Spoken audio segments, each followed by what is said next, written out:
So Donald Trump was asked recently if he would accept the election results if he were to lose again. And first of all, I just got to say right out of the gate that it's a shame that we're even having to ask that question to start with. It's a shame that he didn't concede the last one. It's a shame that he tried to stand in the way of the peaceful transfer of power. And I know what somebody's going to say, well, he didn't, he left. But we're never going to forget January 6th and what happened on that day. And we also understand that on that day, had he got his way, he never would have left and we'd have been stuck with him. So we understand the threat that he does pose to democracy. We get it. But it's a shame that we have to ask him this question. It's a shame that we're even in this spot, but we are. And of course, he gives an answer that a lot of people will say, see there, he said he would concede. But listen closely, folks, and listen to the out that he gives himself. Take a look. If you lose this election, will it have been legitimate? If I see that we had a fair and free election, which I hope to be able to say, but if I see that, you will never see anybody more honorable than me. I'm an honorable person. You see the report that came out on Biden today from Congress with all of the money that was stolen. But you didn't accept the results of the last election. Well, that's right, because there were many problems with the last election. You know it. Even though all of the legal cases were dropped. No, they weren't brought because the judges wouldn't take them because they said it was after the election. Well, how else are you going to find out cheating until after the election? I think things have been done over the last 4-year period that will make this a free and fair election. And certainly, if for some reason I lose, and I think if I lose, this country will go into a tailspin, the likes of which it's never seen before, the likes of 1929. So did you notice the out that he gave himself? If it's a free and fair election, I will be honorable. You'll never see someone as honorable as me if it's a free and fair election. How many of you honestly thinks that Donald Trump will just step out and say, yep, that was fair and square? How many of you really believe that he's going to say that? Because those of us that were around back in 2020, we still remember what happened. We remember that very early on, he started planting the seeds that the only way I can lose this thing is if it's rigged. He started saying that very early on. Started telling people to not do mail-in voting. Started saying everything he could to try to distract. Now, had he won, it would have never been rigged. He would have said it was free and fair. It was the fact that he lost, that he just wasn't man enough. He just didn't have it in him to be the bigger person and say the American people have spoken. And what is so comical to me about all of this is imagine if on that day he had just said, well, looks like the American people have spoken, and I totally disagree with their decision, but I'm going to go away now, and I'm going to hope Joe Biden does a good job for this country. And if he don't, I'm going to come back and ask you guys if you're better off. And just imagine if he'd have rode off into the sunset and kept his mouth shut and then just reappeared this year to say, yep, I believe I'm going to try it again.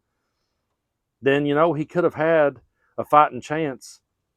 I mean, he could have definitely had a better leg to stand on than he does now, but he don't have it in him to be the bigger person. He never has. So I'm not going to hold my breath and go, oh yeah, don't worry. Yeah, he'll concede. He'll be real honorable if it's free and fair, because I can't imagine him saying that it's going to be free and fair if he loses. I just don't see him having the backbone to do that. But I came across this clip from Chuck Todd. I got to share it with you because this is just one of those points that I didn't think about. And I got to be honest, it's like, dang, why didn't I think of that? But this is a pretty good point, folks. Take a look. Somebody tell me that the reason why he's obsessed with Biden is now he can never avenge 2020. And he is single-minded about it. And defeating Joe Biden in 24 would allow him to say, see, I was right. There's no way he could have beaten me or whatever. Now it's always there. And we're all sitting here very rational and going, okay, you move on, you pivot. But it's actually like a Mel Gibson movie. This is like he cannot let it go because he now never gets to avenge 2020. Wait, that is such an excellent point, and that's exactly why that he's spiraling out of control, because he wanted a rematch with Biden, and he wanted to beat Biden so that he could say he never lost to start with. See there, folks, I won so convincingly that I didn't lose in 2020 either, and he could make himself feel like some sort of victor. But now he's going to have to lose twice, and this go around he's going to have to lose to a woman. And that's why he's been doubling down on the racism and the misogyny so hard. That's why that he's been flipping out over her crowd size and flipping out over being on Time magazine. That's why he's been hurling all the insults, and that's why he's just been descending into madness, because he realizes, I'm never going to get to say that again. I'm never going to get to paint that image because it's not going to work now. And I think it's hilarious. I think it could not have happened to a nicer guy. We'll see if he concedes this election. I doubt very seriously that he will. I I bet money that he's gonna. I would bet you guys anything that he's gonna pitch a fit. He's gonna say it wasn't free and fair, and he's gonna convince some of his followers to pitch a fit. But we are the reasonable people. We're the adults in the room. We beat them once before, and we'll beat them again, and we'll move forward. And I've had several people ask me, Brando, what's the channel going to be like once Trump's gone? Once he's out of the political discussion, what are you going to talk about when it's just Harrison Walls? Well, first of all, it's going to be a lot less stressful. It's going to be a lot more joyful to sit here and talk about those things. But folks, Trump may fade away, but the extremism isn't going to. It's always going to be there, rearing its ugly head. Project 2025 isn't going to go away. We may kick that can down the road a few years, but we're still going to have to contend with it. Those people aren't just going to up and pack away. They're not. They're going to try to rebrand it, come out with someone who can spin their bullshit a little bit more eloquently, maybe, and keep coming at us. But we have to keep our eyes on the ball always. And just because Harrison Walls wins this thing and we stand back and go, ha ha, we beat you, Trump, that doesn't mean take your eye off the ball. That doesn't mean get complacent. That doesn't mean rest on your laurels. You never do that. You got to stay focused, and you got to look back on the Trump years and realize what happened. This guy was able to come in and completely hijack a major political party in this country and use it to his own benefit and brainwash a whole bunch of people that everything he was saying was true, and brainwash a whole bunch of people that he was an expert in every field out there. The damage this guy has done to our democracy and to people's faith in our system and faith in science and medicine is catastrophic. It truly is. So we're going to have to do a lot of work to pick up the pieces and to undo all of the damage that he's done. We're always going to be talking about the guy either directly or indirectly, because whenever we start talking about extremism, we're going to be talking about Trump. It's going to be someone who was inspired by Trump.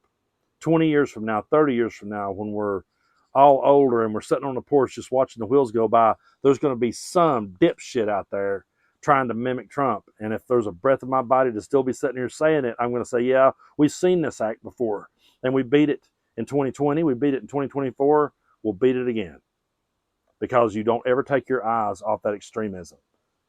I sit down here every day in this chair. And every day I sit down in this chair, I think about my Republican grandfather who went to bat for this country and went to bat for democracy. And I think about his younger brother who went to bat for democracy, and my uncle and my family members and everyone out there that did. And I say to myself, there's no way that I'm ever going to be quiet on that subject. There's no way that I'm ever going to let some extremists come along and start trying to change everything up, that I'm not going to call it out. I'm just not. I'm not going to. As long as I'm around and as long as I have a platform, I will be shouting against that extremism, because that's what we have to do in order to keep our democracy. That's what we have to do in order to keep moving forward. And I welcome people that disagree with me. I welcome people that sees things from a different point of view. That's what truly does make us great. But I'm not going to sit and debate you on your racism. I'm not going to sit and debate you on your homophobia and your transphobia. And I'm not going to sit and debate you over 2 plus 2. Because guess what? It equals 4. No matter how many times Steve Bannon tries to tell you otherwise. So we still have a lot of work to do, folks. We're going to have a lot of work to do for a long time. But we can do it. Let's just stay focused, and let's just win in November.